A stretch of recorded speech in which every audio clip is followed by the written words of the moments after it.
Tous les soirs, de 7h à 9h, les grandes gueules du sport s'installent au micro du 104.5 et vous invitent au plus grand talk show quotidien jamais conçu en Haïti. L'opinion des stars, une exclusivité Galaxy. Sport et société, sport et politique, sport et santé, sport et développement. Un menu exceptionnel, un rendez-vous d'experts. Tous les soirs, de 7h à 9h, le sport n'est nulle part ailleurs que sur la radio du sport. Galaxy, le 104.5.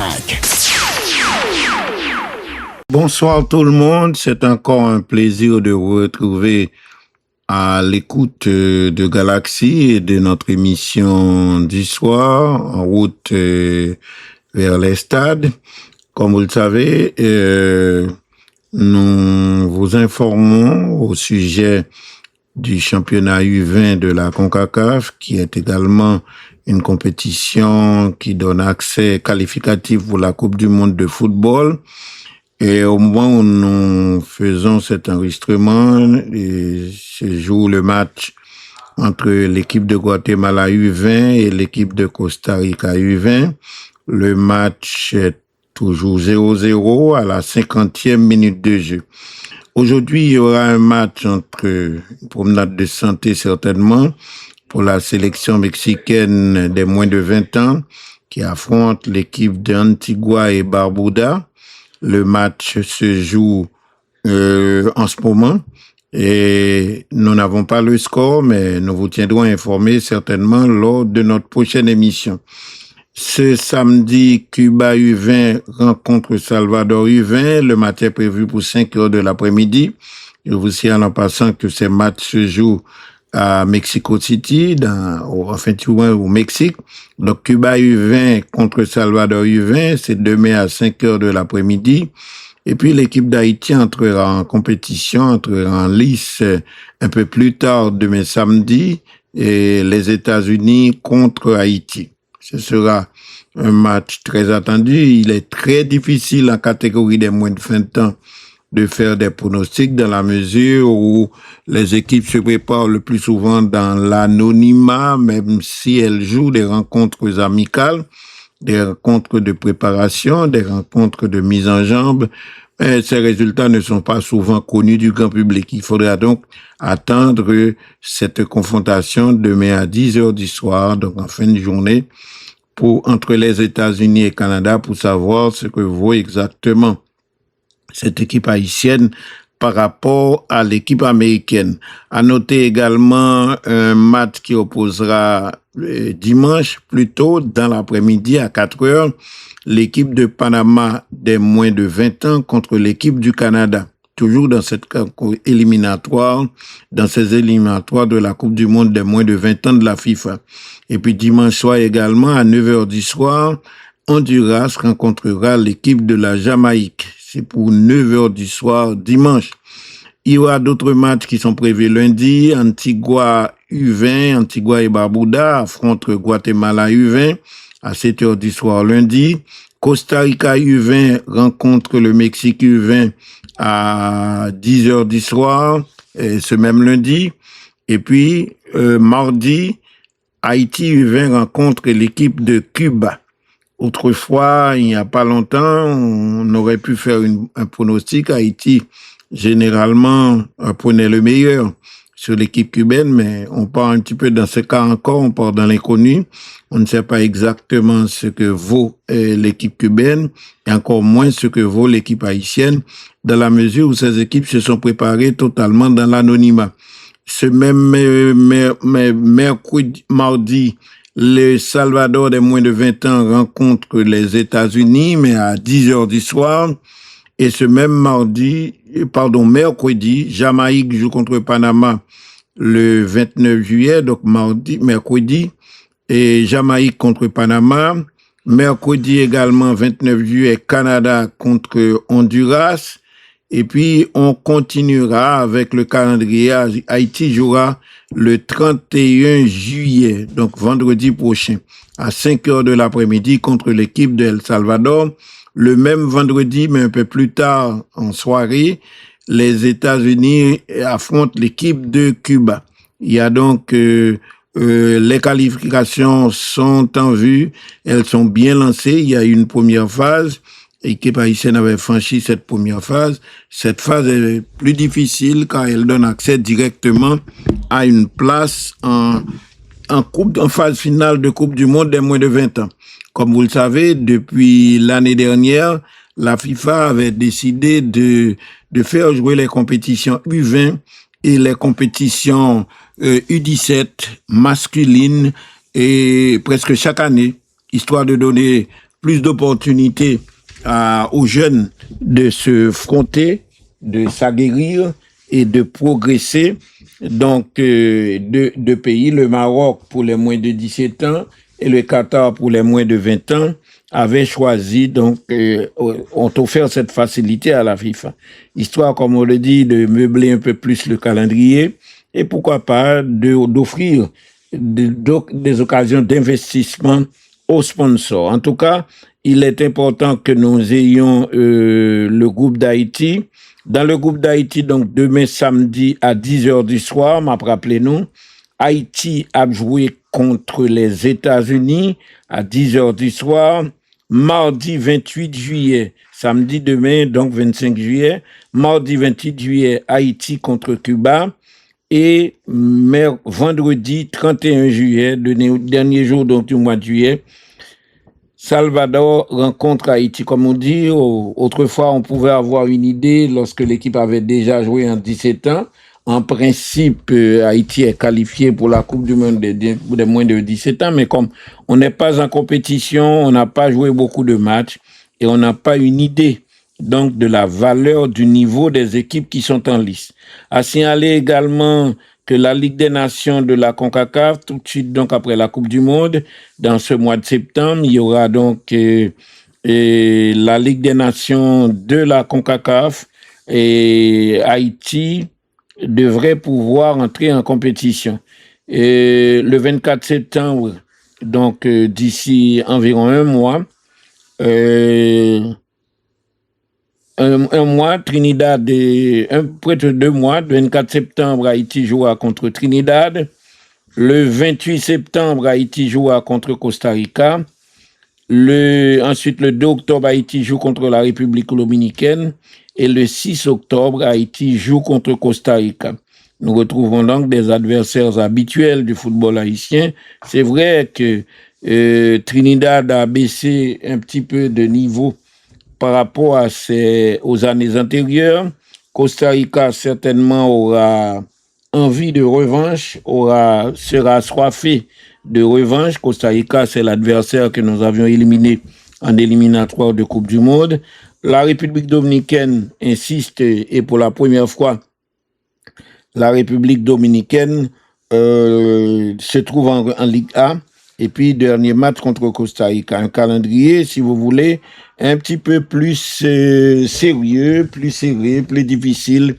En tout cas, qui demande donc une bonne préparation de l'équipe haïtienne. En Ligue des Nations, nous rappelons les différents adversaires qui sont les nôtres dans le groupe A.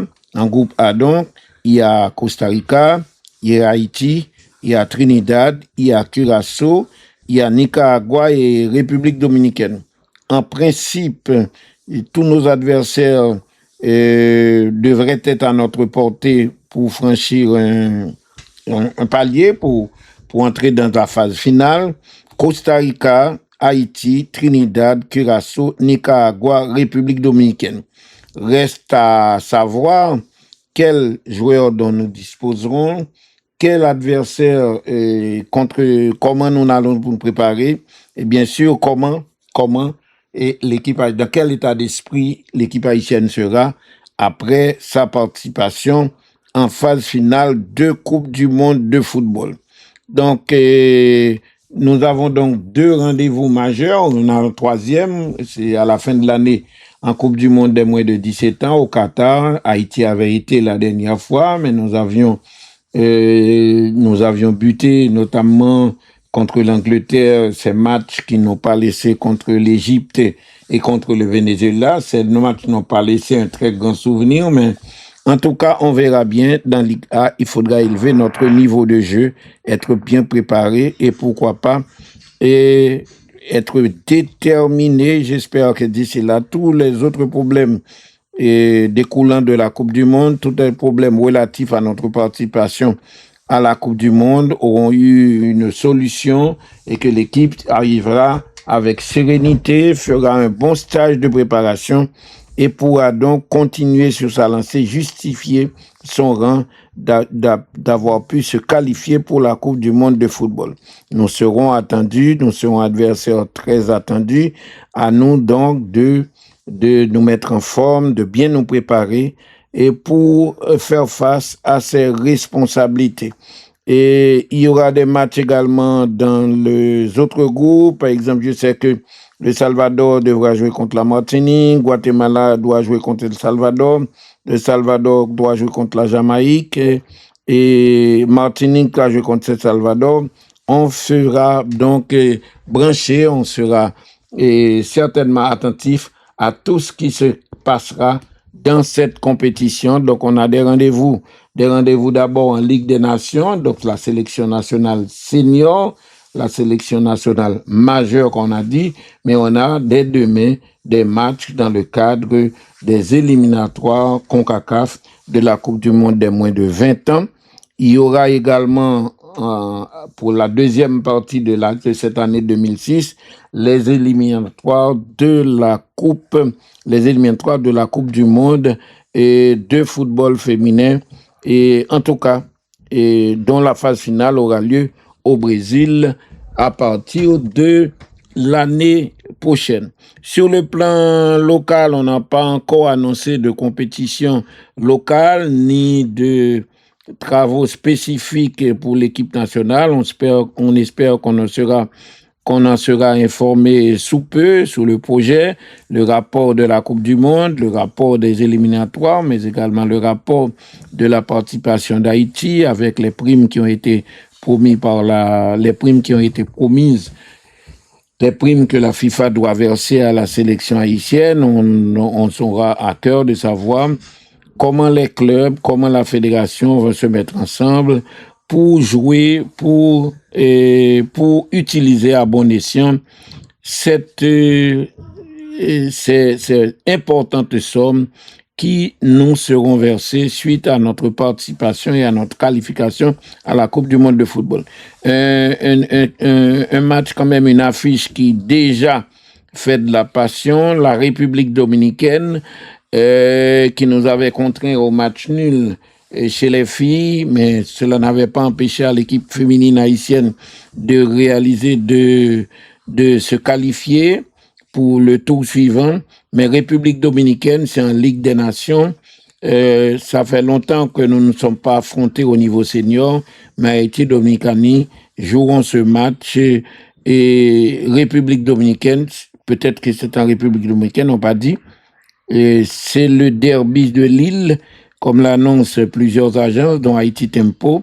Haïti contre Dominicana, retenez la date, 2 octobre, les Dominicains qui accueilleront la sélection haïtienne pour ce match de la Ligue des Nations.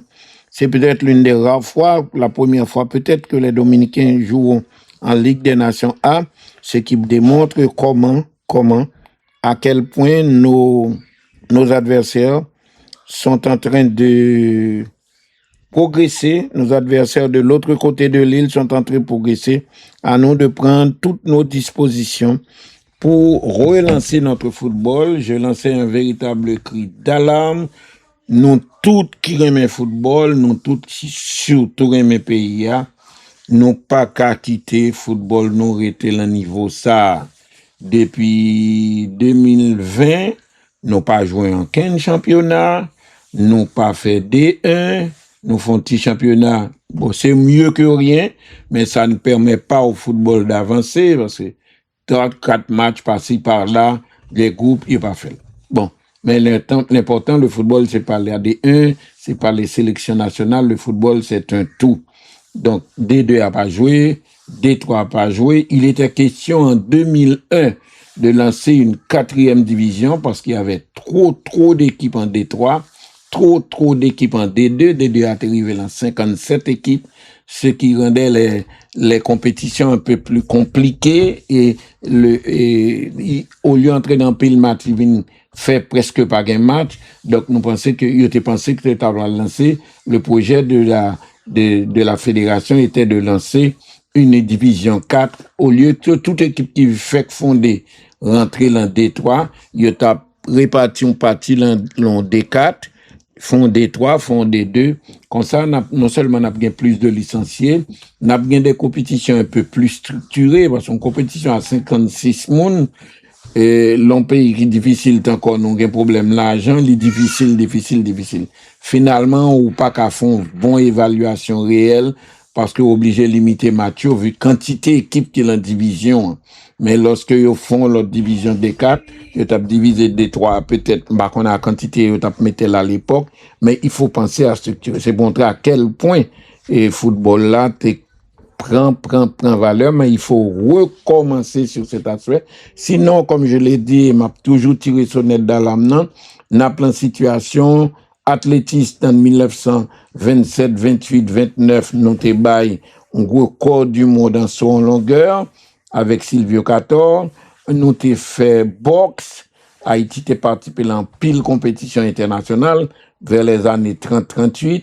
Il y a un effort particulier de Jackie Deschamps, et avec pour relancer la boxe, cela a commencé à marcher, mais c'est pas ni un ni deux monde qui pour faire, c'est l'ensemble du pays et particulièrement l'État qui doit soutenir cet effort, bon sport. La dernière, qu'on a parlé de Agramonte, qu'on a parlé de Papa Intel, donc nous avons une tradition de boxe en Haïti. Un gros effort est fait avec basketball tout. Les colonels Maxime Antoine, colonel Carlos Saint-Ville et tout l'autre, beaucoup de militaires, mais beaucoup également de sportifs t'es engagé, basketball t'es même prend, et c'est là, il t'es pris initiative, la lancé, construit gymnasium romain, volleyball, abgoumé, mais la débat, li fait dans pile côté dans le pays, mais certainement, les pouvoirs publics doivent soutenir l'ensemble des sports. Mais puis, gros bail pour nous résoudre ces problèmes. C'est vrai que y a un problème de sécurité, mais il n'y a pas tout côté dans le pays, il y a des problèmes ça. Et il faut penser quand même à relancer le sport dans les écoles, dans toutes les villes du pays, sont indispensables si nous pas voulons activités sportives mourir et délinquance, violence, toute l'autre bagaille envahit le pays hier parce que lorsque Timoun n'a pas éduqué, lorsque il pas fait sport, lorsque il pas développé vertu et pour lui venir au monde et qui gagne épouser les qualités de sport, de respect, de don de soi, eh bien nous risquons de faire violence venir encore plus grand la caille. Nous t'a souhaité que nous prenions conscience de cela et que l'État, pour ça par exemple, nous avons un ministère d'éducation nationale, nous avons un ministère d'affaires sociales, nous avons un ministère de la jeunesse et des sports, nous avons un ministère de la femme, nous avons tout et pouvoir public qui a mis au ministère du plan, parce que planification, événements sportifs, le sport fait partie de l'éducation, eh bien tout ça, on doit mettre tête ensemble pour que nous pas capables rester, pour nous pas arrêter là, ti moun yo désœuvré, nous pas occupé de corps, mais nous pas occupé de cerveau, nous pas habitué yon fait à l'autre, et c'est pas seulement sport, on va parler art, musique, on bonne bagaille qui disparaît, de plus en plus c'est consultant dans l'orchestre, et puis il fait 2-3 jours, après on fait un paquet de temps pas attendre, il faut remettre la vie en général, la vie sociale, la vie humaine, la vie sportive, l'éducation, au premier plan, et l'éducation doit être globale. Éducation pas qu'à simplement et pour nous l'éducation pas qu'à seulement à l'école ouvrir livre grammaire latin ou cela. Éducation doit tout yon bagay total. Éducation de corps, éducation d'esprit, éducation sociale, éducation morale, éducation physique. En tout cas, nous souhaitons que c'est au contraire, c'est le moment difficile ça pour nous profiter investir là-dedans parce que c'est ça qui a fait à sortir. Bah là pas jamais qu'à résoudre uniquement en physique balle d'ailleurs depuis tout pays qui fait yo gain 40 50 ans yo fait puis pays plutôt c'est effort de de socialiser moun yo, et sport d'éducation morale, physique, civique, qui peut aider nous, parallèlement peut-être à tout l'autre aspect de la lutte là, river, ouais, devant nous, la situation ça. Et puis, l'autre point concernant l'actualité, c'est la participation d'Haïti aux Jeux de Santo Domingo. Les Jeux ont commencé et Haïti est présent là-bas. Il y a un de nos confrères a rencontré d'ailleurs dans les rues de Santo Domingo le docteur Hans Larsen, Poun Larsen, qui est président du comité olympique haïtien et qui conduit la délégation haïtienne à Santo Domingo. Il a parlé un petit peu de ce que seront les Jeux, nous espérer peut-être avec quelques amis qui sont présents à Santo Domingo. Et pour Jeux ça, nous, dans qui stade de l'autre côté du terrain fait frontière, mais nous-mêmes, nous souvent pas bien à l'aise. M'a demandé comment la scène fait joindre moyen pour les bagailles. S'il vient moyen vraiment pour faire face à eux, pays a pas arrêter mettre l'en dehors comme ça, on peut être bas champion olympique, on peut monter bas l'athlète et puis yo vini ben. Donc et n'attend des interviews ça que nous prêter d'un confrère et que docteur Larsen pour Larsen t'a accordé. Inauguration, c'est presque aujourd'hui, parce que l'inauguration est demain soir, mais depuis le montée de l'Apollo, ça signifie qu'il y a toute nation engagée, et c'est une cérémonie traditionnelle, et dans tout jeu. Bon, cérémonie, ça y fait directement tout pour ensemble, par pays par pays. Et depuis quelques temps, ils ont commencé à jouer à faire le concert déjà. Donc, nous engagés. Et pas nous évolution délégation, comment ça y est pour l'homme. Bon, nous commençons à venir, il y a des gens qui sont arrivés déjà, et premier groupe administratif là presque complet. Nous avons une délégation cycliste qui est presque complète, parce que je ne vais pas commencer. Délégation taekwondo qui est presque complète. Nous avons un échec là, qui vient là, qui est complet lui-même. Donc, on n'a pas avancé, on a pris le reste pour nous entrer progressivement, parce que c'est moi, d'ici 2 jours, nous allons gagner une délégation natation à Caprouvé, et puis ensuite, nous allons gagner 3 par 3, et puis ainsi de suite, et jeu de table, et tout, nous allons venir après l'autre. Alors, le peuple haïtien, qui ça a expiré de... Bon, Haïti dans la bataille. Haïti dans la bataille, drapeau là, même là, bien centré dans mi-temps. Drapeau dans mi-temps, c'est lui-même. Dans mi-temps, c'est lui-même. Donc, il a flotté. Un pays dominicain dans la fierté. Donc là, nous pensons que les athlètes sont motivés et pas faire ça capable de représenter mon pays. Merci. D'accord, merci. Nous-mêmes là, c'est la première cérémonie officielle dans ça, c'est le secrétaire général du comité olympique haïtien. Et donc là, athlètes ont commencé à venir. Demain, c'est cérémonie d'ouverture là. Donc nous avons des athlètes qui viennent. Nous connaissons que dans Baïlan là, ils viennent au fur et à mesure de les sports qui vont commencer. Donc là, nous sommes très contents. Nous avons 2-3 sports qui sont déjà présents. Et il y a des compétitions pour nous qui ont commencé dès le 25. La première compétition, c'est le 25. Donc nous sommes très contents là. Et nous voyons que le village est très belle. Et nous sommes très excités. En pile équipe et en pile pays, 31 pays. Et Haïti présent avec une forte délégation, 14 sports. Donc, nous pensons que nous allons chercher des bons résultats dans le jeu Centre-Amérique et Caraïbes. Parce que nous toujours dit que c'est des jeux qui apportent nous. Parce que c'est le premier et vraiment compétition de cycle pour nous. Donc, Centre-Amérique et Caraïbes, l'année prochaine, et Jeux panaméricains, avant d'arriver à Los Angeles pour Jeux 2028. Donc, nous comptons la presse avec nous pour relayer tout ça qui a passé ici là avec nous. Et puis, nous espérons que le public haïtien est content. Ouais, ça n'a fait, je me dis nous, délégation totale, c'est près de 70 personnes. Donc, c'est une grosse délégation. Et logistique, en pile, parce que les gens sont de tous côtés. Il y a des gens qui sont en Haïti, il y a des gens qui sont aux États-Unis, il y a des gens qui sont en Europe, il y a des gens qui sont en Amérique du Sud, en Amérique centrale. Tout Haïtien qui a une possibilité ou bien qui est qualifié, qui a envie de faire compétition avec nous, nous là, nous attendons et nous comptons de faire partie de l'équipe là.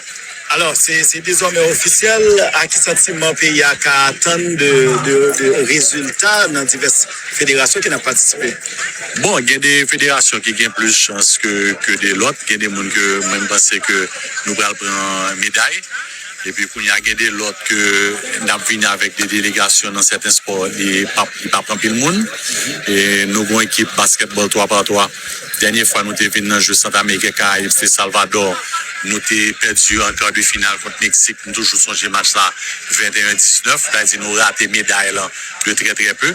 Donc, j'espère que l'année ça, il y a nous même performance ça, même à plus loin. Donc, même pense que il y a plusieurs sports que nous avons des surprises. En boxe, même pense que nous avons bien des bombes en boxe. Je pense qu'en haltérophilie tout, nous avons une belle équipe. Je pense que nous allons avoir des résultats. Donc, sport, ça dépend de jour, ça dépend qui jouent levé, ça dépend d'un pile bagaille. Mais je pense que nous, potentiellement là. D'accord, merci, vice-président. Merci à pile. Heureusement, peuple sa population haïtienne, les gagne l'empile pays à l'étranger parce que ouais, toute discipline que le secrétaire général, la président parlait là, c'est dommage, nous pas vraiment, il a existé en Haïti véritablement, il a été pratiqué à un niveau très très élevé, mais avec le temps, nous venons ça qui commencé le football là, il a commencé bien longtemps dans des autres disciplines sportives, chercher des jeunes d'origine haïtienne qui a préparé à l'étranger, qui a entraîné à l'étranger pour représenter Haïti. On souhaite du succès, on souhaite une participation. C'est toujours bon quand même que drapeau nous flotter, que nous avons une délégation qui représente nous. Mais je me dis que le plus important, c'est que le sport serve société. Pas seulement les nous des résultats, tant que Coupe du Monde l'autre jour, et tout le monde a fait. Vous content, mais surtout pour aider nous à changer la société, à changer corruption, changer violence, changer crime, changer décadence, changer chute et permettre de jeunes qui entrent dans la caille nous tout, profiter pour faire un nom, mais avant ça, il faut qu'on passe préparer. Et la base, c'est toujours l'État. La base, c'est l'école. La base, c'est l'éducation. Pas un athlète qui a privé au niveau, c'est depuis 7-8 ans, très jeune. Donc, il n'a pas commencé à développer corps, pour développer technique sport, pour le retraite. On a toujours qu'à gagner mon présenté, puisque nous sommes presque errants, nous devons peut-être gagner 8, 9, 10 millions qu'à l'étranger. Et les arrivés dans le pays ont toujours été très attachés à pays. Par eux, ils voulaient représenter nous. Surtout si on pas de chance représenter pays que y a ta permettre yo tout yo fait progrès personnel yo, mais faut nous penser à ça. Nous pas ministère des sports, ministère d'éducation, ministère jeunesse, ministère ceci, ministère cela, nous gagnons tout. Grand petit budget peut-être pas énorme qui représente nous, mais il faut initier programme. Pour initier programme, il pas possible. Dernier stade nous construit en Haïti, c'est en 1952. Et depuis sous président Magloire, ça veut dire des barils qui gagnent près de 75 et piques années. Je pensais que Gontier faut que tu fait vers peu après création ministère des Sports, l'ensemble d'Adadou, on parlait nous déjà de gymnasium Vincent, la rue Roméenne, parlait de gymnasium au Cap. Mais c'était d'abord, il pas extraordinaire, mais il était mieux que rien. Faut Haïti, l'an prochain monde qui a gouverné, on pas attendre de parler de ça. Faut développer, et Dominique a développé une organisation de développement du sport pour nous chercher financement public, mais avec des gens sérieux, des gens honnêtes, des gens qui remet sport, mais des gens qui propre à tête tout pour être capable de lancer nous dans ça. Parce que nous pas une jeunesse apni, nous pas une jeunesse qui a grandi, nous n'avons pas développé corps, nous pas développé santé, nous mourir bonheur, nous fait maladie, nous fait toute qualité bagaille parce que mais nous tombé dans délinquance tout parce que nous pas contre les vertus que procure le sport. Nous souhaitons donc Dr. Lassène avec monsieur Blanchet un bon séjour. Nous souhaitons tout que vous fait le maximum et motiver athlètes pour représenter le pays à bien pour nous continuer profiter de même effort qui fait là que voyager que nous présent à ces jeux pour nous laisser une bonne impression dans cette assemblée quand même régionale, un jeu qui a réuni presque tout pays dans zone qui est prêt avec nous.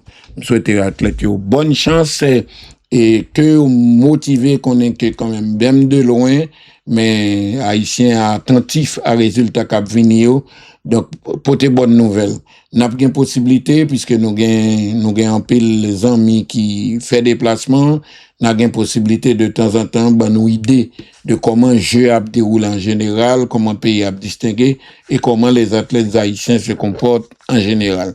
Mais nous voulons prochaine fois que nous cap fait des épreuves de sélection entre haïtiens qu'en France, haïtiens qu'aux États-Unis, haïtiens qu'au Canada, haïtiens qui Cuba, haïtiens Saint-Domingue, nous avons fait des preuves de détection parce que, et que pour nous, un groupe athlète tout qui saute la caille, nous, qui allait en même temps que nous joignons l'autre haïtien qui est encore plus intéressant puisque il a autant de bons résultats en pile haïtien qui l'autre bord, qui a milité dans le sport, qui a travaillé dans le sport, il a intéressé, entraîner plus, il défendre couleur haïtienne, yo. Et puis, l'autre point concernant l'actualité sur le plan local, rappelez-nous, c'est demain à 10h du soir que sélection nationale et U21 a joué contre les États-Unis. Son rendez-vous, à mon avis, important. Et c'est la seule catégorie Haïti-Paris ici qualifiée, l'enfile qualifié ni l'en U20, ni l'en senior, pour compétition internationale. L'an U17 nous fait quand même compétition internationale tout. En 2007, nous avons fait Coupe du Monde U17. En 2020, nous avons fait 2019, pardon, nous avons fait Coupe du Monde U17. Donc, nous fait senior là en 2 fois en 1974 avec tout récemment en 2026. Donc, et nous souhaitons athlètes nous bonne chance. Ce sera très difficile. Il faudra qu'ils soient bon, on pas qu'à dire bien préparé, puisque si on t'a bien préparé, on déjà bien préparé. Mais que à meilleur de détermination, seul bagage pas on est en direct, yo pas dit qui côté match a fait. Si c'est stade universitaire yo, si c'est stade olympique mexicois, bah là très difficile. Bah qu'on est pas quoi, pas attendre mon calendrier de préparation, même pas quoi nous te font préparation en altitude. Et l'on pas préparé en altitude, doit jouer en altitude. Heureusement pour nous, premier match a fait la nuit, donc ou pas bien chaleur à prendre un jour, des jours, mais à altitude là, rareté d'oxygène n'a toujours là, et il très très dangereux même. C'est pas bon non, dangereux même, surtout pour des athlètes. On a supposé pas sur Haïti, surtout des athlètes qui pas fait gros compétition, donc qui ont préparation limitée en termes de rythme, en termes de préparation, et puis ensuite qui prennent la situation à jouer en atmosphère de rareté d'oxygène. Nous pas de compte détail parce que y a pas de bail plus de détails sur ça. Et puis nous revenons quand même à la Coupe du Monde. Et ce matin, nos amis en Argentine nous signalent que Messi, qui est à Rosario pour quelques jours de repos, avant de revenir aux États-Unis pour reprendre le collier avec l'équipe de Miami FC, eh bien, Messi est toujours inconsolable. Les gens du quartier ont essayé de le voir encore ce matin, mais il était impossible. Sa maman et son papa ont signalé que le ferme école dans Chamonix l'a réfléchi. Chaque fois, là, je monsieur tout rouge ou l'a tué joli parce que l'inconsolable après match li perdu. Surtout, c'est peut-être dernier match qu'il a joué, il t'a même quitté son note positive, mais parce qu'il a fait son temps, qu'il était bien rempli mission li, pour faire ce qu'il a fait, hisser toute son équipe en finale d'une Coupe du Monde de football à son âge, 39 ans, son bas extraordinaire. D'ailleurs, c'est jeudi à c'est Lili, jeudi à c'est fête la Saint-Jean, et c'est fête Lionel Messi souhaitait que peut-être les amis qui viennent voir lui, moun qui viennent consoler lui, peut-être moun qui viennent parler avec lui, il y a un peu consolé. Puisque les nouvelles nous disent que Messi est vraiment inconsolable après la défaite en Coupe du Monde. Il a déclaré à un ami, la douleur est immense. Il faudra du temps pour que cette blessure guérisse, a-t-il confié à un ami. Défait par l'Espagne, comme vous le savez, de Lamine Yamal dimanche dernier en finale de la Coupe du Monde, Lionel Messi a vu ses rêves de nouveaux titres de champion du monde s'envoler dans le ciel de New York. Match à New York l'était fait à la fin de la rencontre, un peu moins de 24 heures plus tard, et aujourd'hui, presque 72 heures après, l'Argentin a dévoilé qu'il était inconsolable et ses parents sont obligés de rester constamment à son chevet, surtout que son père était malade. Assis sur la pelouse en larmes depuis match dimanche là, c'est comme si son bagage qui était écrasé sous lui. Ça s'est terminé mal pour lui l'après-midi de la finale, après la défaite de sa sélection, après 120 minutes de jeu, donc après prolongation. À l'image de son équipe, le meneur de jeu argentin, le numéro 10 argentin, qui restera l'un des plus célèbres footballeurs de tous les temps, est complètement passé à côté de cette finale. Un peu moins de 72 heures après la défaite, il n'a toujours pas décidé de communiquer, sinon d'envoyer des messages par Instagram. La douleur est immense et il faudra du temps pour que je guérisse de cette blessure. Mais je choisis aussi de m'accrocher à toutes les bonnes choses. Les matchs que nous avons renversés en donnant tout, des moments qui resteront à jamais gravés dans nos mémoires et le soutien d'un pays entier qui, avec le travail et l'effort de ce groupe, nous a ramenés une fois de plus parmi les meilleures équipes du monde.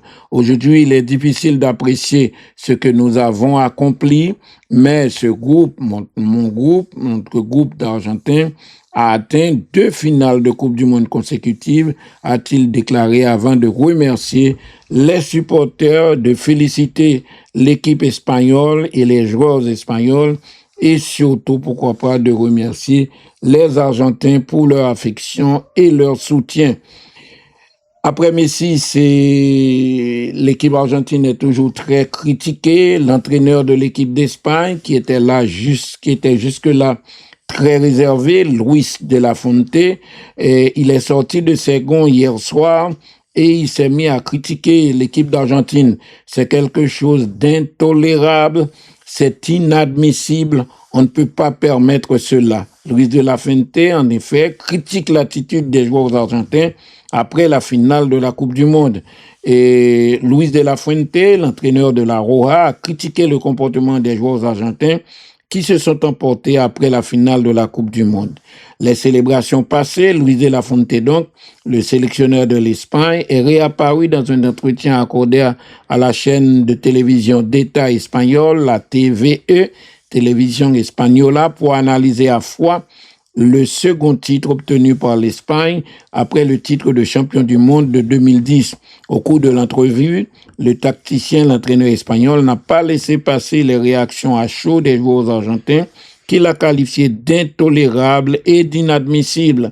Dans l'euphorie des célébrations, De la Fuente n'avait pas remarqué les altercations ni batailles qui étaient gagnées, mais il lui a suffi de voir les images plus tard pour en tirer une conclusion. Sur le moment, je ne m'en suis pas rendu compte, j'étais en train de célébrer. Quoi qu'il en soit, c'est quelque chose d'intolérable, d'inadmissible. On ne peut pas se permettre cela, a-t-il dit. Je souligne notre comportement face à ce type d'agression et de provocation. Nos joueurs ont toujours gardé leur tenue et leur sang-froid. Des joueurs de cette dimension qui ont un grand entraîneur comme Lionel Scaloni, lequel a dû le vivre aussi mal que nous en voyant ses réactions. Ce n'est pas tolérable, a poursuivi l'entraîneur espagnol âgé de 65 ans. Dans le prolongement, il en a profité pour saluer l'attitude de ses propres joueurs, les joueurs espagnols. Je souligne notre comportement face à ce type d'agression et de provocation. Nos joueurs ont toujours gardé leur tenue et leur sang-froid comme de bons sportifs, a encore déclaré l'entraîneur. Les propos du sélectionneur visaient la séquence dont Nahuel Molina et Leandro Paredes ont été les protagonistes au milieu du terrain. Sous le coup de l'émotion, après la défaite, les deux joueurs se sont opposés à Rodri, à Gavi, à Eric Garcia, et le capitaine Neboka a saisi Eric Garcia par le cou au moment de la plus forte tension. Par ailleurs, une autre altercation a eu lieu entre Dani Olmo et Roberto Ayala, lequel a déjà présenté publiquement ses excuses pour ce qui s'était passé. On connaît le moment d'émotion, ça, c'est vrai, on doit toujours se garder, mais peut-être ils étaient tellement fondés d'espoir, ils étaient tellement effondrés, ils ne se sont pas rendus compte de tout cela. Et l'important, ce qui est plus important, c'est que l'arbitre a annulé tout ça, mais également l'arbitre avait pris note et surtout les Argentins ont présenté leurs excuses. L'on fait faute comme ça, eh bien, les bons qu'on tient à aller, qu'on a demandé d'excuser devant tout le monde. Et donc, nous espérons que son barrage a oublié, même si il y aura probablement bientôt, et il y aura bientôt certainement des sanctions disciplinaires. D'autre part, on parle encore en Espagne de ce Ferran Torres, le malheureux le bienheureux Ferran Torres qui a endossé le costume de héros pour offrir le titre de champion du monde à l'Espagne en finale contre l'Argentine. Malheureux depuis le début de la Coupe du Monde, Ferran Torres a offert le titre mondial à l'Espagne en inscrivant le seul but de la finale contre l'Argentine en prolongation. C'est une histoire de rédemption, comme on raffole, comme aiment le dire les Américains, et cette histoire de celle où le héros malheureux du début du film traverse les épreuves, arrive à battre ses démons, à vaincre ses démons pour finir par triompher. C'est peu dire que Ferran Torres ne traversait pas la Coupe du Monde de ses rêves entre ratés monumentaux et buts refusés pour des hors-jeux minuscules. Ce grand émotif noir le vivait mal, lui qui a toujours l'impression de devoir prouver plus que les autres, qui est régulièrement l'objet de moqueries sur les réseaux sociaux, expression d'une forme de racisme. Les images de son but refusé contre l'Arabie Saoudite où il suppliait, s'il vous plaît, que ce soit but, résumaient un peu de sa compétition. Mais le joueur du Barcelone, Torres, n'a jamais renoncé, qu'il entre sur le côté gauche comme contre le Portugal. En huitième de finale, le Portugal battu 1-0 le 6 juillet, où il avait adressé une superbe passe décisive à Mikel Merino, ou col rentre comme avant-centre, comme dimanche dernier à New York. On en était à l'heure de jeu lorsque Mikel Oyarzabal a été remplacé plus tôt que d'habitude par Luis de la Fuente. Le Mister de la Fuente a eu donc de l'intuition depuis le début de la compétition avec les 2 entrées pour autant de buts de la qualification. Donc, sentait-il que c'était l'après-midi de son tiburon? En tout cas, de toute façon, il a été le héros d'une Espagne, il est vrai, d'une équipe d'Espagne dominatrice. Un deuxième but lui a même été refusé pour jeu contre l'Argentine. Il s'est assez vite mis en valeur avec une reprise de la tête, inspiré sur un bon centre de Lamine Yamal, mais Dibu Martinez s'est interposé comme souvent dans ce match à sens unique face à une Argentine qui ne pouvait pas sortir son jeu et qui a été dominée. Une équipe argentine qui a été recroquevillée en défense. Le poste numéro 9 de la sélection espagnole était un rôle ingrat. Il lui a ensuite fallu beaucoup de patience pour pouvoir obtenir une autre opportunité. Il en a eu une, c'est vrai, très difficile.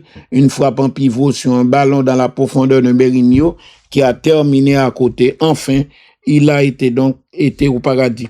La prolongation est arrivée et sa vraie chance a fini par arriver avec ce centre de Pedro Porro, bien remisé par un Nico Williams, auteur d'une entrée immense. Fernand était lancé, il était parfaitement placé, il n'a pas tremblé et a enfin trompé l'Argentin qui paraissait avoir un gardien Dibu Martinez qui semblait le tenir 4 mètres. Tellement il a pris tiré boule.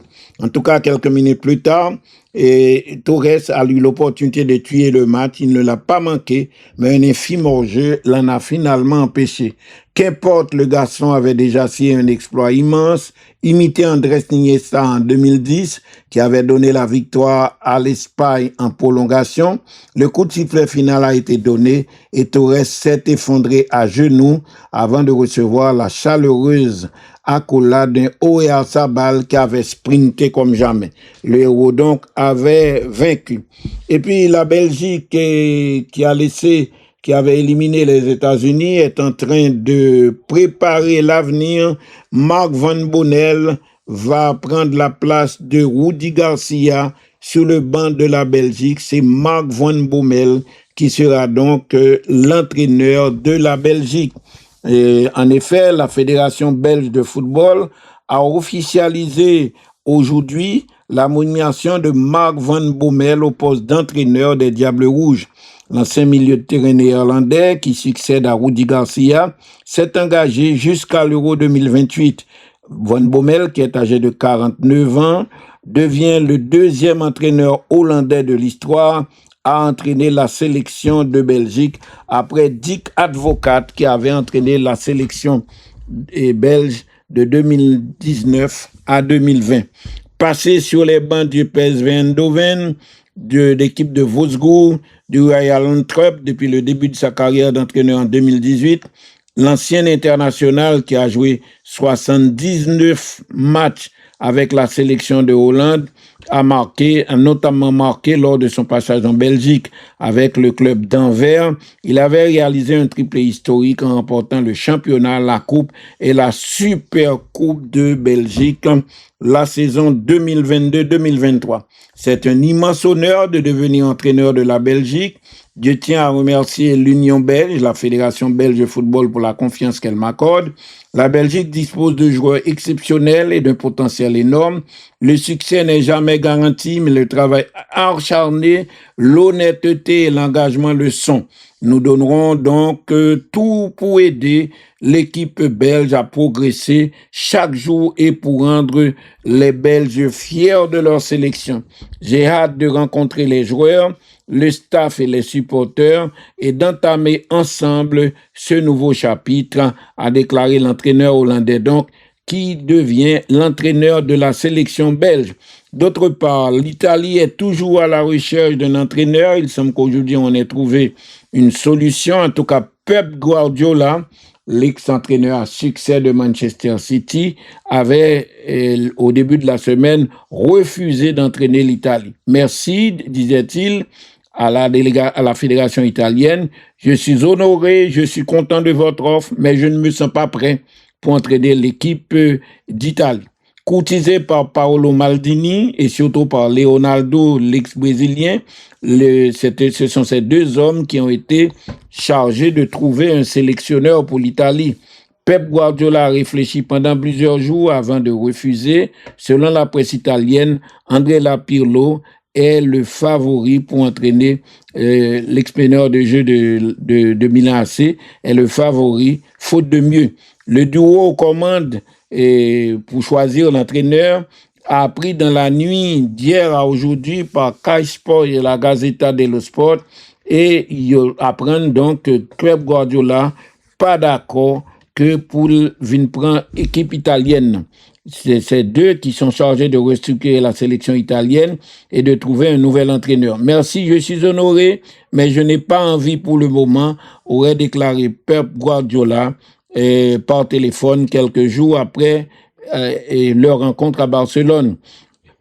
Libre depuis son départ de Manchester City après 10 ans dans ce club anglais qu'il a porté vraiment très haut au sommet de la hiérarchie du football anglais, très proche de Maldini, Guardiola avait avancé à l'envie de se reposer pour l'instant et non de se lancer dans un projet à long terme de 8 à 10 ans avec une profonde refonte de la détection des jeunes de talent.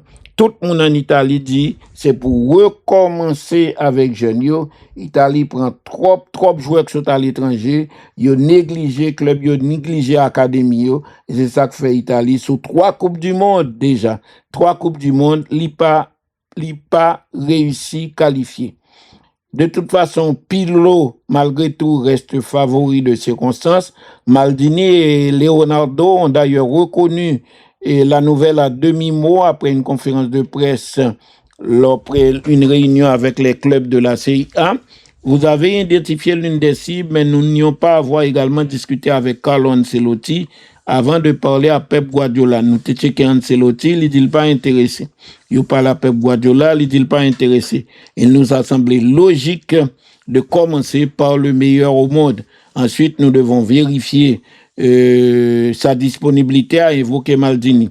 Selon la Gazzetta dello Sport, un journal italien, le grandissime favori se nommerait désormais Andrea Pirlo, qui entraîne la United FC aux Émirats Arabes Unis. Paolo Maldini et Leonardo donc yo pas joindre là, yo pas d'accord pour yo continuer. Lancé dans le chantier dont elle espère qu'il lui rendra sa grandeur passée, Fédération italienne fou à chercher, lit finalement des clés de son projet à Paolo Maldini qui a choisi Leonardo pour l'assister. Jeudi, nous étions le 9 juillet et pendant que Français et Marocains attendaient leur quart de finale, les Italiens fêtaient leurs 20 ans de leur victoire en Coupe du Monde en 2006. Les photos de Fabio Cannavaro levant le trophée dans le ciel de Berlin ont surtout ravivé des plaies récentes alors que la sélection italienne n'a plus goûté aux émotions d'une phase finale depuis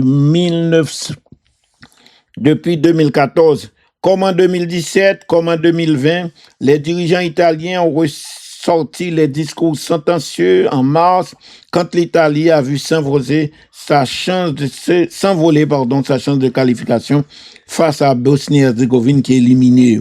Et lui, il y a 3 ans, le nouveau président de la fédération, Giovanni Malago, sait bien l'ampleur du chantier et l'état de défiance autour du football italien.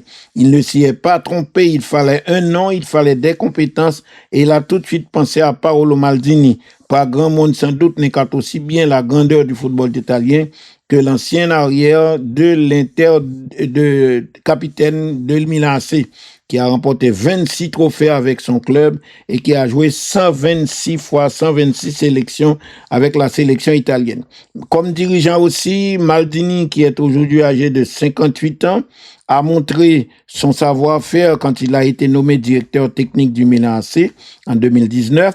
Il a largement contribué à dessiner l'équipe championne d'Italie 2022 grâce à des bons choix de recrutement écartés par les actionnaires américains du club, parce que c'est Amérique qui a acheté Milan AC en 2023, qui ne partageaient pas ses idées sur les investissements à réaliser. Maldini donc attendait son heure depuis il a plusieurs contacts à l'étranger, tous déclinés. En Italie, il ne voulait travailler nulle part ailleurs qu'au Milan, mais en ce moment, il essaie de relancer la chose pour la sélection. Il a vite accepté la proposition, mais il est une condition, être accompagné de Leonardo, le Brésilien, son coéquipier devenu ami. C'est le Brésilien, Leonardo, qui a 56 ans, qui avait recruté Maldini auprès de lui à Milan quand il est revenu comme directeur sportif en 2018 avant de partir au Paris Saint-Germain un peu plus tard. Entre les deux hommes, les échanges sont riches et la confiance très forte. Très attentif aux jeunes et à la formation, et c'est ça, vous pensez que manque le football italien.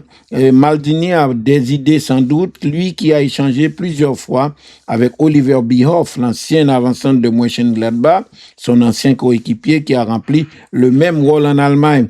Le premier dossier concerne le choix de l'entraîneur. Le nom d'Antonio Conte, libre depuis son départ de Naples en mai, est logiquement apparu dans les possibles entraîneurs nationaux. Conte a des partisans car il obtient des résultats rapidement et insuffle une mentalité forte, mais il a aussi des exigences de salaire qui pourraient présenter un obstacle. Roberto Mancini, qui est libre lui aussi, est très proche de Malago, mais il a claqué la porte de la sélection en pleine campagne de qualification en août 2023. Pour l'Arabie Saoudite qui t'a profité une montagne de dômes. Et tout le monde n'a pas digéré l'épisode Stefano Pioli qui a été champion d'Italie avec Milan AC. Donc, yo chap cherché, Pep Guardiola pas d'accord. Yo finalement, y a cherché Napton Italie. L'Australien Christian Volpato, un joueur qui a été une révélation de la Coupe du Monde, un joueur qui s'est distingué sous la couleur de l'équipe d'Australie, a été arrêté ce matin pour excès de vitesse au volant et contrôlé positif à la cocaïne quelques jours après son retour de la Coupe du Monde. Ancien joueur de la Roma et puis à Sassuolo depuis 2023, l'Australien Christian Volpato a été arrêté donc par la police en Australie et a également été contrôlé positif à la cocaïne selon le Guardian. Son permis a été suspendu pour le moment pour 6 mois avant que le tribunal décide qui l'autre sanction y a pas contre lui. La déprocuration pour tout le monde l'a mené à bien des excès. Il était déçu à Paris à 4 reprises lors du mondial avec l'Australie. Christian Volpato est, selon le Guardian, contrôlé positif à la cocaïne après avoir arrêté pour un gros excès de vitesse. Interpellé sur un pont au volant de son coupé BMW alors qu'il circulait à 109 km à l'heure au lieu des 50 km autorisés. Le milieu offensif de Sassuolo a été soumis à un test de dépistage de drogue qui a donc révélé la présence de cocaïne dans son sang. Toujours selon le Guardian, la police du Pays de Galles a prélevé un second échantillon de salive envoyé au laboratoire pour des analyses complémentaires. Dans l'attente des suites de l'enquête, le permis a été donc arrêté. À signaler encore autre point concernant l'actualité post-mondiale, le Nicolas Otamendi, l'Argentin, a annoncé sa retraite internationale après la défaite argentine en Coupe du Monde. Quelques jours après la finale de la Coupe du Monde perdue par l'Argentine contre l'Espagne, Nicolas Otamendi a annoncé la fin de sa carrière internationale après 139 matchs joués pour l'Argentine, 139 sélections.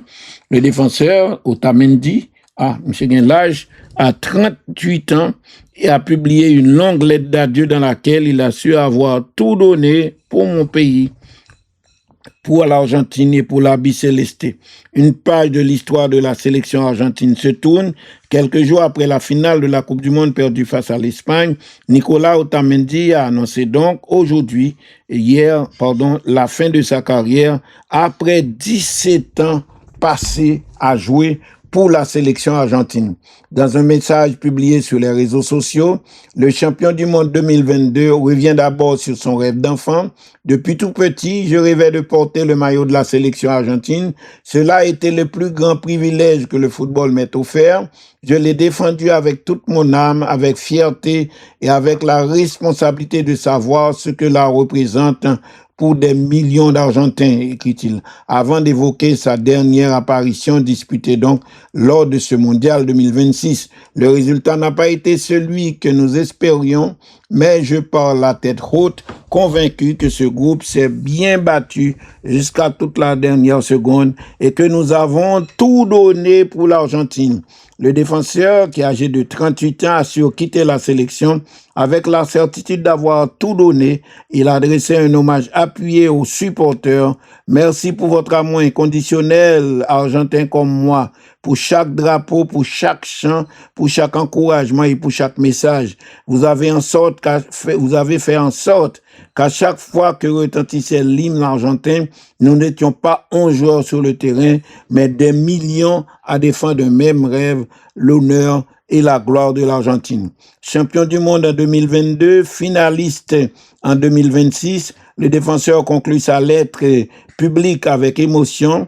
Les titres restent dans l'histoire, mais l'amour pour ses couleurs dure toute une vie. Merci l'Argentine, adieu sélection. Il a disputé 139 rencontres. L'Argentine, moins aimé. Autre point concernant l'actualité internationale, Mourinho finalement s'est confirmé, a signé au Real Madrid et certainement il a déjà commencé à travailler sur le dossier puisque le championnat d'Espagne devait reprendre plus beau. En totalitarisme naturel, il est un homme autoritaire et essayer de trouver un compromis avec les joueurs. José Mourinho, il a demandé est-ce qu'il a une spéciale one, il tirait les têtes lorsqu'il est entraîné au Real Madrid première fois. De retour comme entraîneur du Real Madrid, José Mourinho a débuté son nouveau mandat avec la mission de refaire du club qu'il engage, une implacable machine à gagner. Pour ça, il veut réinstaurer au quotidien une exigence, une intensité, un professionnalisme et une mentalité collective irréprochable. On a un job là du vraiment pour lui, il y a beaucoup de têtes et il y a un problème pour Real Madrid, c'est faire créer harmonie entre joueurs, retirer chacun pour soi, retirer folie grande de tout gain qui fait yo pas qu'à entendre des fois même sur le terrain. Mourinho dit c'est moi qui chef et c'est moi qui décide et c'est lui bonne chance parce qu'on aime quand le Real Madrid joue bien au football. Depuis le 10 juillet dernier donc, José Mourinho a retrouvé un environnement qu'il connaît par cœur puisqu'il était entraîneur Real déjà et qui a été son quotidien pendant 3 saisons entre 2010 et 2013. Le centre d'entraînement du Real Madrid. Son retour comme entraîneur du Real en a surpris plus d'un dans la sphère madrilène et draine avec lui son lot de doutes qui Jean s'apprête le passé.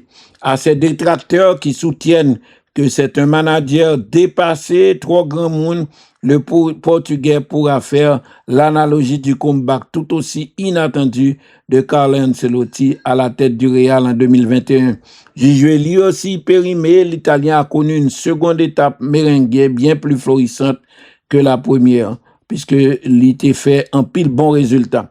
Conscient de l'immense opportunité qui se présente à lui, Mourinho est revenu à Madrid avec un esprit revanchard et l'ambition de prouver qu'il reste un entraîneur, que lui-même, Mourinho, il reste un entraîneur de premier plan, un grand entraîneur. Il a ainsi déclaré à la presse du club madrilène être en mission. Ce n'est pas travailler au Real Madrid, mais avoir l'honneur de travailler pour le Real Madrid.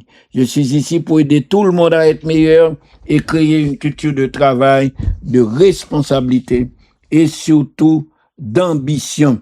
Lors de son premier passage à la tête du Real, entre 2010 et 2013, José Mourinho avait remporté le titre de champion d'Espagne en 2012, il avait remporté une Coupe d'Espagne en 2011 et il avait également gagné la Super Coupe d'Espagne en 2012. En Ligue des Champions, le club madrilène a été éliminé à 3 reprises au stade des demi-finales. Après 2 saisons vierges, sans titre majeur, le Portugais, Mourinho, veut avant tout instaurer à la Maison Blanche, au Real, une exigence, une rigueur, une intensité au quotidien qui se sont délités depuis 2 ans.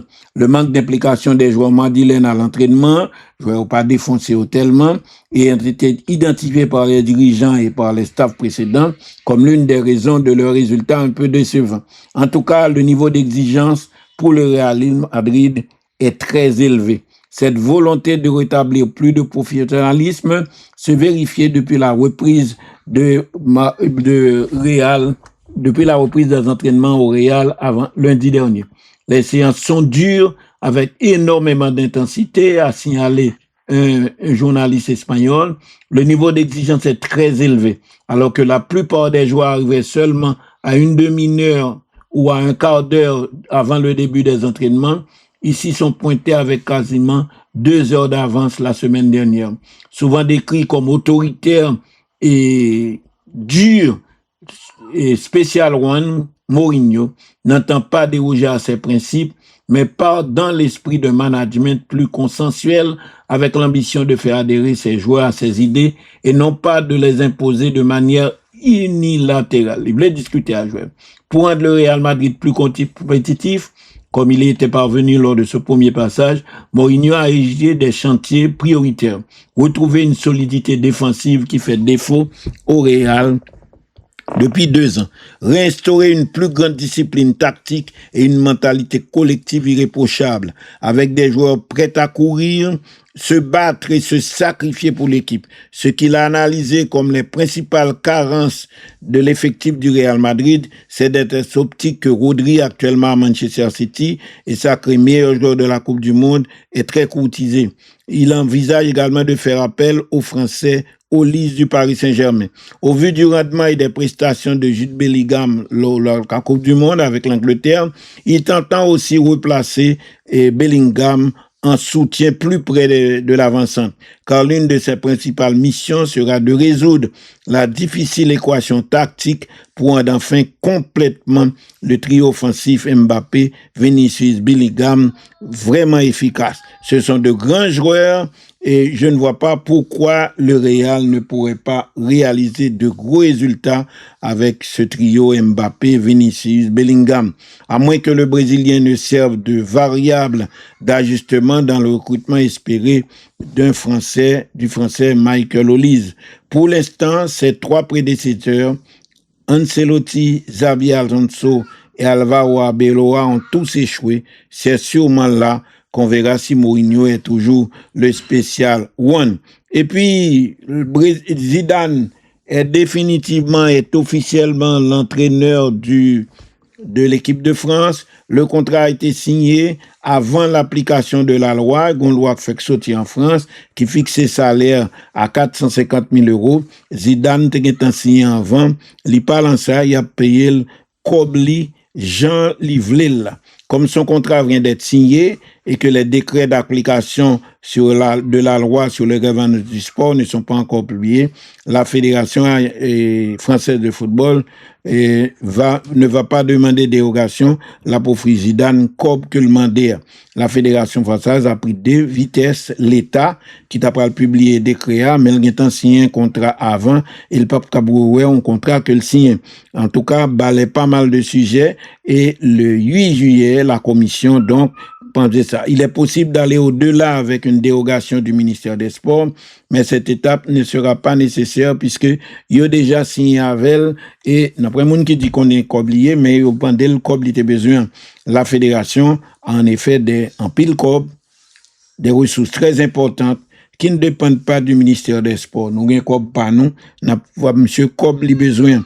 Dans ce dossier d'ailleurs, la Fédération française aura pu choisir de solliciter tout de même l'avis de son ministère, mais ce n'est pas le cas. L'officialisation du recrutement de Zidane comme entraîneur de l'équipe de France a eu lieu donc mardi dernier à l'occasion d'une conférence de presse au siège de la Fédération. Un peu plus tôt dans la matinée, le comité exécutif de la Fédération s'était réuni pour confirmer le choix opéré par Philippe Diallo, le président de la 3F, de Zinedine Zidane comme futur sélectionneur de l'équipe de France, un recrutement classé secret défense, n'a point moun qui doit obliger qu'on ait qui condition Zidane gagne, combien payer et qui l'autre condition, qui l'autre avantage au Kabali. Avec le retrait programmé de Didier Deschamps depuis la Coupe du Monde 2026, Zidane s'imposait aux yeux de tous. C'est toute la France qui était souhaité que Zidane prenne. Évidemment, dans les colonnes de plusieurs journaux, le président de la Fédération française disait son admiration et son respect pour Zizou, à la fois pour ce qu'il a apporté au football français, ce qu'il a aussi démontré en tant qu'entraîneur en gagnant des trophées, mais chaque chose en son temps. Avec Zizou et ses conseillers, les discussions menées par le président de la fédération ont rapidement abouti à la préparation d'un contrat. Mais pour préserver ce faux suspense, les services juridiques de la fédération étaient tenus dans un premier temps de tout planifier. Maintenant, tout est OK. Et si la conférence de presse était pour mardi, une réunion avait eu la fin de la semaine et de toute façon, tout le monde comité au vini, d'accord, c'est Zizou cap mettre à bord et qui va diriger sélection française là. L'Allemagne a aussi un nouvel entraîneur. Je y mettrai toutes mes forces. Jürgen Klopp, officiellement nommé entraîneur de l'Allemagne, la Fédération allemande de football a annoncé aujourd'hui l'arrivée de Jürgen Klopp en tant que sélectionneur de la sélection. L'entraîneur allemand a 59 ans. Il est inactif depuis son départ de Liverpool il y a 2 ans. Il succède ainsi donc à Julian Nagelsmann sur le banc de la sélection allemande. Jürgen Klopp a été nommé entraîneur de l'équipe nationale d'Allemagne par la Fédération allemande de football aujourd'hui, 24 juillet. Jürgen Klopp a été nommé sélectionneur de l'équipe d'Allemagne par la fédération allemande. Jürgen, donc, le technicien est âgé de 59 ans. Je ne fais pas ce boulot pour moi, je le fais pour mon pays et je suis là jusqu'à la Coupe du Monde. On fera bien des choses. Il a été pressenti depuis plusieurs jours, donc finalement nommé entraîneur, le président Bernd Neudorf, président de la Fédération allemande, a confirmé la nouvelle. Nous sommes heureux de pouvoir présenter Jürgen en tant que nouvel entraîneur, a déclaré donc le président de la Fédération. Il est âgé de 59 ans. Il a signé un contrat s'étalant jusqu'en 2030 avec la Fédération allemande. Il succède donc à Julian Nagelsmann qui avait démissionné de son poste sur le banc de touche. Un contrat jusqu'à fin en 2030. Mais avec Allemagne qui éliminé Bonheur, pas fait. Et puis, en Argentine, on annonce que Leandro Paredes, fortement critiqué, il ne laisse placer de doute sur la suite de sa carrière. Accablé par les critiques pour son comportement violent lors de la Coupe du Monde, Leandro Paredes, 32 ans, envisage d'arrêter sa carrière. Un arbitre corrompu, une pétition Et en pile moun a demandé en Argentine pourtant faut rejouer match Argentine moun se fou gen de lè. Gen de moun nan même m'tande Haïti te dit n'a pas le champion du monde. Une pétition pour rejouer Espagne Argentine, surtout une pétition en Argentine qui 60 000 moun qui signent, eh bien yo mandé pour match Argentine en pétition pour faire rejouer le match. À noter que et autre point concernant l'actualité sur le plan international, Maldini et Ronaldo ont d'ailleurs reconnu la nouvelle à demi-mot, mais paraît-il qu'on y a l'Argentine et l'Italie fonce vers Pirlo. Pirlo nous songeons excellent milieu de terrain ça, c'est lui au voulait prendre pour entraîner sélection. Il a d'ailleurs, Andrea Pirlo, il a été annoncé qu'il a trouvé un accord avec la fédération et c'est Pirlo qui devient le nouvel entraîneur de la sélection italienne. La fédération italienne et Andrea Pirlo ont trouvé un accord pour que l'ancien milieu de terrain devienne le sélectionneur de la Nazionale. Il devrait s'y engager pour 4 ans, mais surtout pour une mission de sauvage, un sauveur nommé Pirlo. C'est ce que doivent attendre les près de 59 millions d'Italiens. Tout pas qu'à comprendre que 3 Coupes du Monde faites, Italie pas qualifiée. Selon l'agence Reuters, qui rapporte des informations au quotidien, selon la Repubblica, Andrea Pirlo et la Fédération italienne de football sont tombés d'accord pour que l'ancien milieu de terrain qui avait joué 106 matchs, 106 sélections, devienne l'entraîneur de la Nazionale, un poste vacant depuis la démission de Gennaro Gattuso lorsqu'il était perdu et barrage là qui éliminait l'Italien en Coupe du Monde là. Actuellement entraîneur de United aux Émirats Arabes Unis, le champion du monde 2006 devrait paraffer un contrat de 4 ans jusqu'en 2030, soit jusqu'à la prochaine Coupe du Monde, une compétition à laquelle l'Italie n'a plus participé depuis l'édition 2014 au Brésil. Giovanni Malago, nouveau président de la fédération, Paolo Maldini, son directeur technique fraîchement nommé, et Leonardo, le conseiller que Maldini a à côté de lui, ces choisi donc jeter leur dévolu sur Andreas Pirlo. Il n'a pas été premier contact, il n'a pas été le premier. Pirlo, c'est pas premier moun qui a été contacté pour poste là.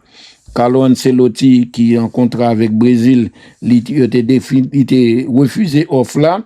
Et Pep Guardiola, l'entraîneur espagnol qui a quitté Manchester City après 10 ans et en pile succès, il a également dit non à la sélection.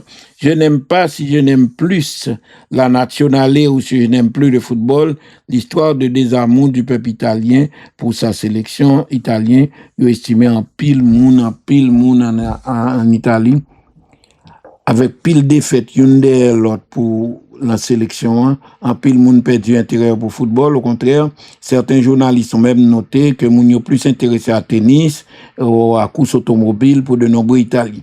En tout cas, ils ont espéré, Daniele a perdu la foi en une sélection, ils ont tout estimé que font bagaille. Nous rappeler que Jürgen Klopp veut remettre l'Allemagne sur les rails, c'est idéalement le point culminant de ma carrière, de ma vie. Je vais tout faire pour pousser l'Allemagne le plus loin possible. Et puis une nouvelle qui soulève beaucoup de controverses. Désormais, dans certains sports, il peut arriver dans le football.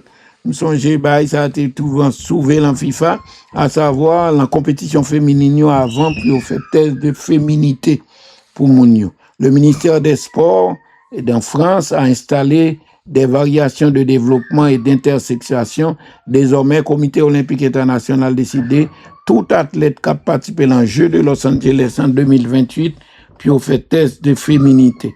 Ça, on fait sous test de féminité, ouais, que si mon nom pas un gros pourcentage masculinité, donc testostérone, l'ensemble, ce qui pour eux même dans l'esprit par eux, c'est un avantage yo gagné par rapport, donc faut faire test féminité. Si vous êtes pas ou il y a problème dans cet examen en passage au CTA, il n'y a pas plutôt participer dans la compétition. En tout cas, en pile côté à prendre disposition pour installer observatoire.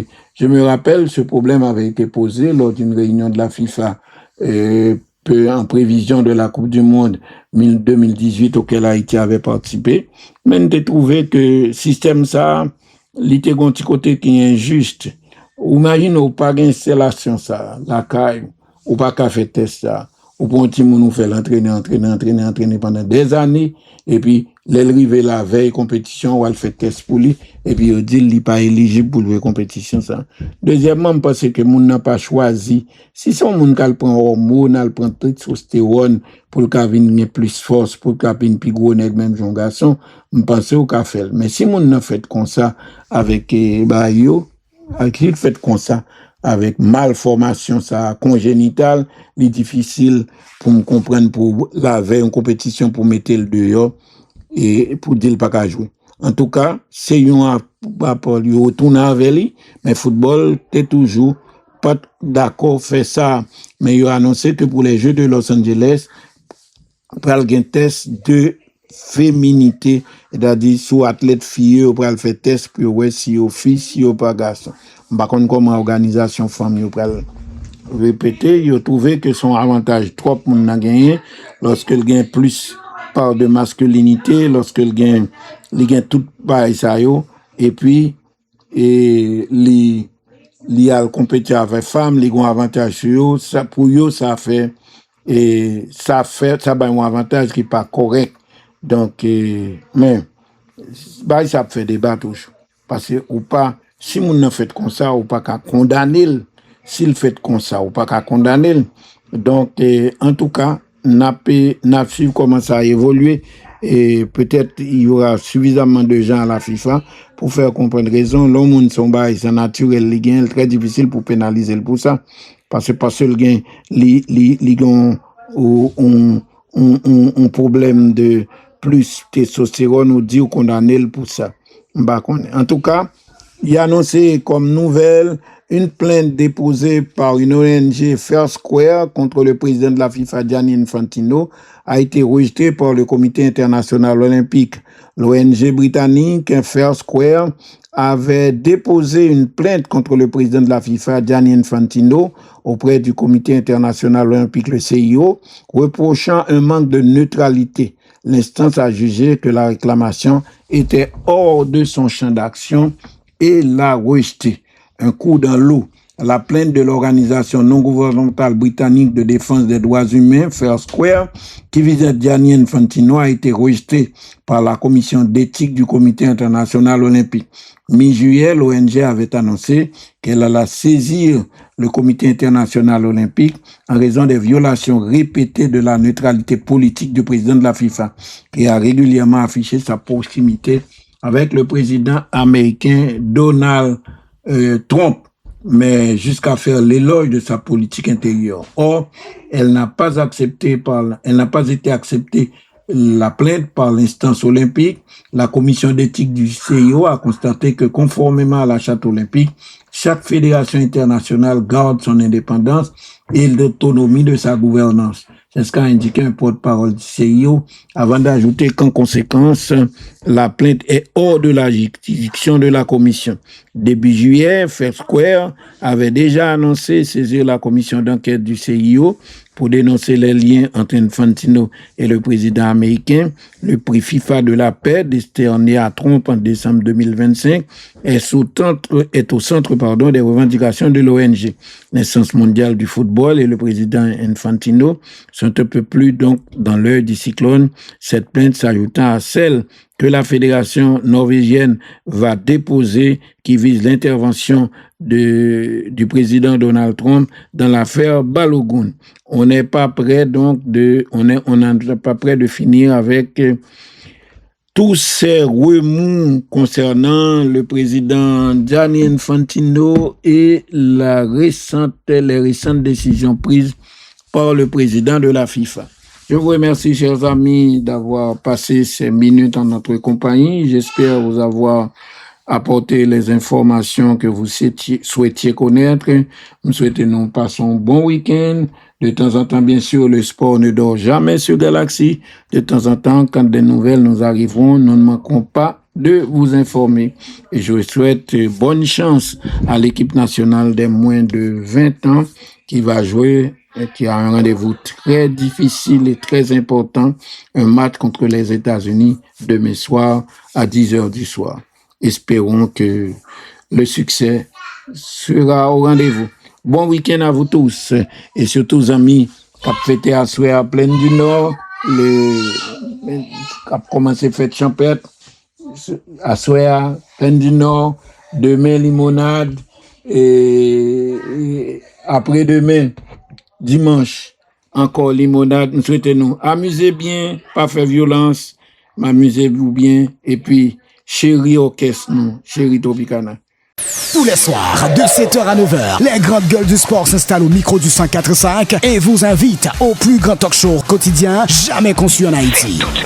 L'opinion des stars, une exclusivité Galaxy. Sport et société, sport et politique, sport et santé, sport et développement. Un menu exceptionnel, un rendez-vous d'experts. Tous les soirs, de 7h à 9h, le sport n'est nulle part ailleurs que sur la radio du sport. Galaxy, le 104.5.